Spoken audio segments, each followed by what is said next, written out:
Consortium से $5.6 billion मिलने जा रहा है, $10 बिलियन मिलने जा रहा, $15 बिलियन मिलने, माने ये नेशनल न्यूज बनती है। जो शर्म की बात है हमारे लिए वो नेशनल न्यूज बनती है। मीडिया में बैठे हुए लोगों के दिमाग का विकास भी इतना हो गया कि जिस पर संपादकीय आने चाहिए थे शर्म के कि इस देश पर विदेशी कर्ज बढ़ता जा रहा है, उन अखबारों में इतनी बड़ी बड़ी हेडलाइन की खबरें छपती हैं। और अखबारों में खबरें छपती हैं वो तो एक बाजू में, पार्लियामेंट में ताली बजा बजा के स्वागत होता है कि आज हमको विदेशी कर्ज मिल गया, स्वागत होता है। और जानते हैं इस सरकार का चरित्र क्या? इस सरकार ने बेगर्स एक्ट बनाया, आपको मालूम? भिखारियों का कानून। और भिखारियों का कानून क्या है? दिल्ली में है, यहां महाराष्ट्र में भी, कई प्रदेशों में लागू है। उसमें क्या है? अगर कोई भिखारी 10 पैसे की भीख मांगे, 50 पैसे की भीख मांगे, 1 रुपए की भीख मांगे तो पुलिस वाला बंद कर देगा पकड़। ये बेगर्स एक्ट कहता है। तो माने 10 पैसे, 50 पैसे और 1 रुपए की भीख अगर कोई मांगता है तो उसको जेल में बंद कर देते हैं। और ये $5 अरब की भीख मांग कर लाते हैं, तालियां बजा बजा के स्वागत करते हैं पार्लियामेंट। इनको पकड़ के जेल में बंद नहीं करते। जरा पूछिए कि 50 पैसे की जो भीख मांग रहा है बेचारा, वो गरीब आदमी है, उसको तो पकड़ के तिहाड़ जेल में बंद कर देंगे। और जो $5 अरब की भीख मांग के ला रहा है उसको बेस्ट फाइनेंस मिनिस्टर का अवार्ड देते हैं। ये इस देश की कम नसीबी। और ये सारा का सारा विदेशी कर्जे के आधार पर तामझाम जो खड़ा किया है, जानते हैं जिन जिन देशों ने दुनिया में विदेशी कर्ज के आधार पर अपना विकास किया है वो सारे देश दिवालिये हो गए हैं, बैंकरप्ट हो गए हैं। और आपको सुनना हो तो मैक्सिको की कहानी सुनिए, सुननी हो तो ब्राजील की कहानी सुनिए, सुननी हो तो कोस्टारिका की कहानी सुनिए, कोलंबिया की कहानी सुनिए, इथियोपिया की कहानी सुनिए, सोमालिया की कहानी सुनिए। जानते हैं इथियोपिया और सोमालिया में क्या हुआ? उस देश के पास इतनी नेशनल प्रॉपर्टी होते हुए भी वो देश भुखमरी के कगार पर। क्यों? सारी की सारी नेशनल प्रॉपर्टी इथियोपिया और सोमालिया की अमेरिका की कंपनियों के कब्जे में चली गई। क्यों चली गई है? सोमालिया की और इथियोपिया की सरकारों ने 10 साल पहले इसी विकास का रास्ता पकड़ा था, विदेशी कर्ज लो और विकास करो। कर्ज लेते लेते 10 साल के बाद ये हालत हो गई है कि आज अगर इथियोपिया अपनी पूरी राष्ट्रीय संपत्ति बेच दे तो विदेशी कर्ज नहीं चुक सकता, ये हालत हो गई। सोमालिया अगर अपनी पूरी संपत्ति बेच दे तो उनके ऊपर जितना विदेशी कर्ज हो गया वो चुक नहीं सकता। तो इन देशों ने जो रास्ता पकड़ा था उधार लेकर विकास करने का, वही रास्ता हमने पकड़ा। और जानते हैं धीरे धीरे हमारी हालत भी वही हो रही है। अगर भारत सरकार की नेट इनकम का हिसाब में लगाऊं तो जितनी कुल आमदनी है वो कुल आमदनी का करीब 60% विदेशी कर्जे का ब्याज चुकाने में खर्च होता। भारत सरकार की कुल आमदनी 1,10,000 करोड़ की है और 60,000 करोड़ रुपया खर्च करती है विदेशी कर्जे का ब्याज चुकाने में। ये चल रहा है इस देश। और बजट बनता कैसे? अभी आ रहा है बजट, वो बनता कैसे है उसको समझ लीजिए कि बजट का सबसे बड़ा हिस्सा विदेशी कर्जे का ब्याज चुकाने में खर्च हुआ।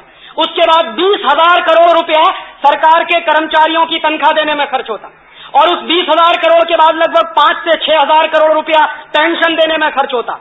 उसके बाद भारत सरकार का जो रक्षा मंत्रालय का बजट है वो 20-22,000 करोड़ का उसमें चला जाता और उसके बाद जो कुछ बचा है वो सब नॉन प्लान्ड एक्सपेंडिचर में चला जाता है। प्लान्ड एक्सपेंडिचर से कई गुना ज्यादा नॉन प्लान्ड एक्सपेंडिचर है, माने जहां सच में पैसा लगना चाहिए वहां पैसा लगता नहीं है और जहां पैसा नहीं लगना चाहिए, कम होना चाहिए, वहां सबसे ज्यादा पैसा खर्च होता है और वो बराबर घाटा चलता रहता है। तो उस घाटे को पूरा करने के लिए क्या करते हैं? या तो नोट छापते हैं और नोट छापने से काम नहीं चलता है तो हिंदुस्तान की सरकार फिर विदेशों से कर्ज लेके आती है। और अब की बार तो सरकार ने अद्भुत फैसला किया है आपको लूटने का। जानते हैं क्या किया?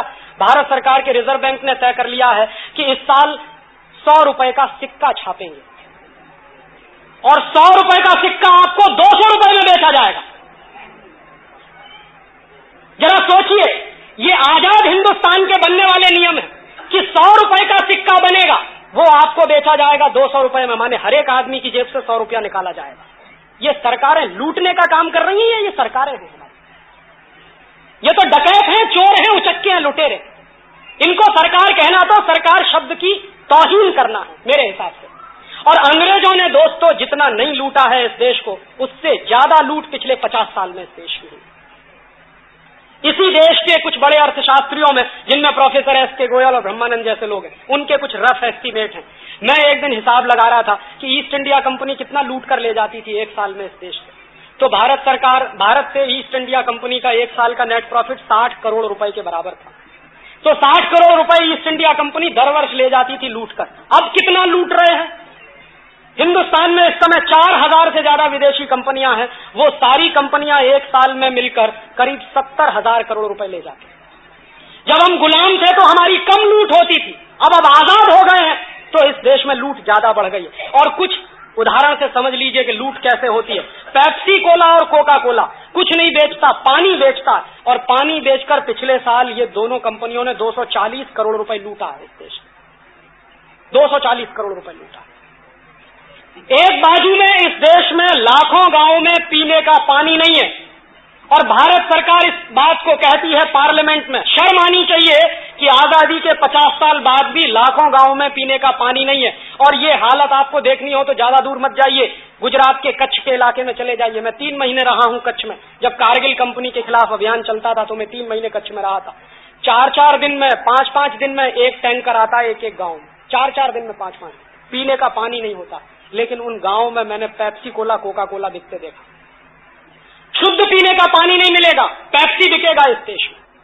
और पेप्सी बिकेगा तो उसका 240 करोड़ रुपया हिंदुस्तान के खून पसीने की कमाई का वो अमेरिका ले जाएंगे। इस 240 करोड़ रुपए से हिंदुस्तान के 2.5 लाख गांवों में पीने का पानी दिया जा सकता, जितने पैसे से हम पेप्सी और कोका कोला पी के अमेरिका पैसा देते हैं।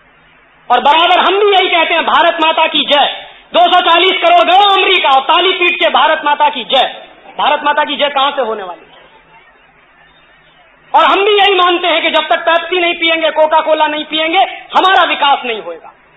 पहले घर घर में, गली गली में जाते थे, कोई केरी का रस पिलाता था, कोई शिरडी का रस पिलाता था, कोई नींबू का रस पिलाता था। अब घुसिए घर में, सबसे पहले पूछे, राजीव भाई चाय पिएंगे? कि राजीव भाई कहेंगे नहीं चाय नहीं पिएंगे। तो कॉफी पिएंगे? नहीं कॉफी भी नहीं पिएंगे। तो ठंडा पिएंगे, पेप्सी या कोका कोला पिएंगे? माने चाय पिलाओ तो मारो राजीव भाई को,